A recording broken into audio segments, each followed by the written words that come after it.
Dando continuidade ao nosso estudo sobre o floema, nessa aula nós vamos ver os mecanismos de proteção do floema. Ou seja, quando o floema passa por algum tipo de injúria, o que acontece com o floema? O que acontece com a seiva floemática?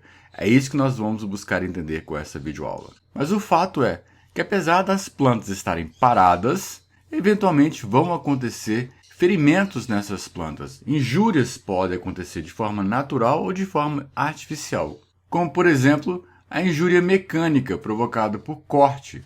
Exemplos disso: quando se faz uma poda numa árvore, quando se passa um cortador de grama sobre um determinado gramado. Essas injúrias são injúrias artificiais, mas elas levam ao rompimento do floema.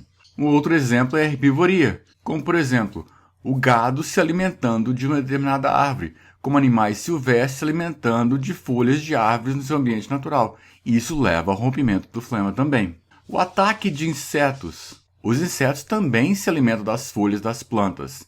Então, por exemplo, tem o caso das formigas cortadeiras, tem o ataque de gafanhotos, tem as larvas que se desenvolvem nas folhas. Todos eles estão levando ao rompimento do floema, seja um floema em tamanho maior ou presente nas micronervuras, mas todos eles levam ao rompimento do floema. Um exemplo natural de injúria sobre o floema é quando nós temos uma ventania muito forte, que pode levar ao tombamento das plantas, à quebra de galhos, a arrancar folhas. Tudo isso está levando a injúrias no floema. E daí? Qual o problema de se ter injúrias sobre o floema? Nós já sabemos que o floema se encontra sob pressão. E se o floema se encontra sob pressão, significa que nós temos uma força lá dentro dele que está empurrando a seiva floemática num determinado sentido, ascendente ou descendente. E neste caso, quando a gente faz um rompimento violento do floema, isso pode levar a um extravasamento da seiva floemática. E quando acontece esse extravasamento, se as plantas não tiverem um mecanismo de controlar esse extravasamento, ela pode perder seu conteúdo floemático total naquela região, o que seria extremamente prejudicial para a planta, já que ela gasta tanta energia para produzir aqueles compostos e outras partes da planta, os drenos, necessitam daqueles compostos e agora eles vão estar perdendo de forma absolutamente desnecessária. Então, como que a planta faz para bloquear, para controlar esse extravasamento? Ela tem mecanismos de controle para evitar esse extravasamento, para evitar que quando o floema ele é rompido, toda a seiva floemática seja perdida através dele. Isso pode ser feito como analogia, como nós já dissemos anteriormente, com os animais. Quando eu sofro um corte no meu dedo, por exemplo, e começa a sangrar, existem mecanismos naturais de coagulação do sangue para evitar o extravasamento total do sangue através daquele corte. Existem determinadas artérias no nosso corpo que, se por um acaso elas forem cortadas, dificilmente se consegue fazer o estancamento daquele sangue em função da força tão grande de saída de sangue através daquele corte. Mas na grande maioria do nosso sistema circulatório, existem mecanismos para controlar aqueles cortes menores, para permitir a coagulação do sangue, para evitar o extravasamento total, porque se extravasar mais do que poderia extravasar, no caso dos animais, pode levar à morte. E as plantas? Como que as plantas fazem para evitar esse extravasamento contínuo da seiva floemática quando o floema é rompido, sabendo que o floema está submetido a uma pressão? Existem dois mecanismos pelos quais as plantas utilizam. Um deles é conhecido como proteína P e outro é conhecido como calose. E essas proteínas P, nós mencionamos ela quando a gente falou sobre as estruturas dos elementos que fazem o transporte da seiva floemática. E o que eles fazem então? Tanto as proteínas P quanto a calose, eles provocam uma obstrução das placas crivadas. E ao obstruir as placas crivadas, eles impedem que aquela pressão que está empurrando a seiva floemática continue levando ao extravasamento daquele fluido.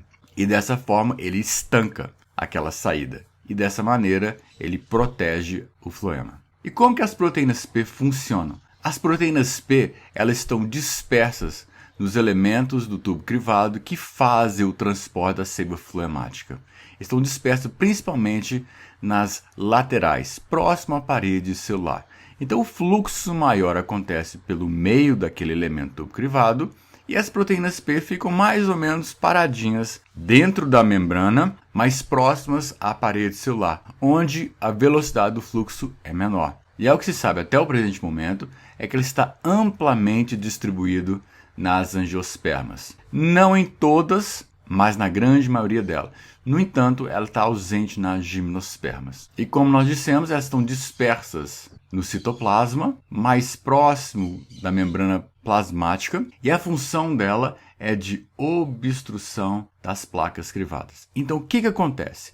Aqui nessa figura embaixo, nessa eletromiocografia, está mostrando uma placa crivada, que é essa área central aqui, e essa placa crivada está mostrando esses filamentos que estão aqui obstruindo o fluxo. Então, como que acontece o funcionamento das proteínas P? Ciente de que o elemento do tubo crivado está submetido a uma pressão, então nós temos algo empurrando o fluxo ou para cima ou para baixo. Quando acontece um rompimento drástico daquele elemento que está transportando a seiva fluemática, isso provoca um distúrbio muito grande, porque de repente a pressão ela vai aumentar. Por quê? Porque diminui a resistência ao longo do caminho. Se por acaso houvesse um corte imediato aqui embaixo, toda a pressão iria de uma vez só empurrar a seiva fluemática nesse sentido. Inclusive as proteínas P, que antes estavam mais ou menos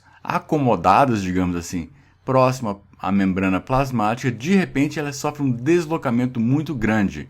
E o que acontece com ela? Ela vem aqui e começa a se depositar. Gradativamente ela vem se depositando aqui. E ao se depositar, elas combinam entre si fisicamente e elas levam então a uma obstrução dessa região. E dessa forma, ela evita o extravasamento da seiva fluemática através daquele elemento. E dessa maneira, ela protege aquela célula. É dessa forma que as proteínas P funcionam. E é uma resposta muito rápida. E no caso da calose, como que a calose funciona? Primeiramente, a calose nada mais é do que um polímero de glicose. Ele é muito semelhante à própria celulose, porém o tipo de ligação dele é diferente. Não vamos entrar nesse nível de detalhamento. Mas o que acontece com a calose? A calose é uma resposta um pouco mais lenta do que a resposta das proteínas P. E ela vai atuar principalmente nas plantas que não têm a proteína P, então nesse caso a resposta dela tende a ser um pouco mais rápida, ou em algumas situações ela pode realmente ter uma resposta um pouco mais lenta.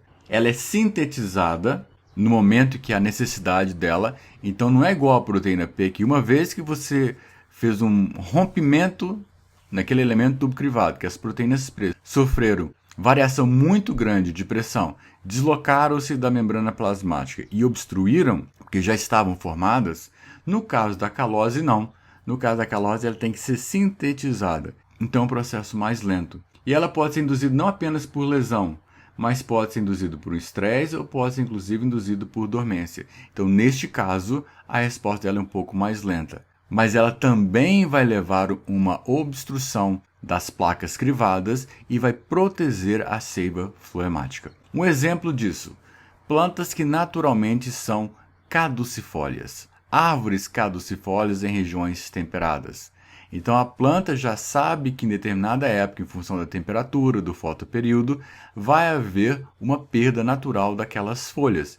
Então, essas plantas, naturalmente, naquele período que antecede a queda das folhas, eles produzem essa calose que vai obstruindo gradativamente o floema para que, quando a folha caia, não haja o extravasamento da seiva fluemática. Mas uma característica é comum, que uma vez obstruído a placa crivada, normalmente ela tende a permanecer obstruída de forma definitiva.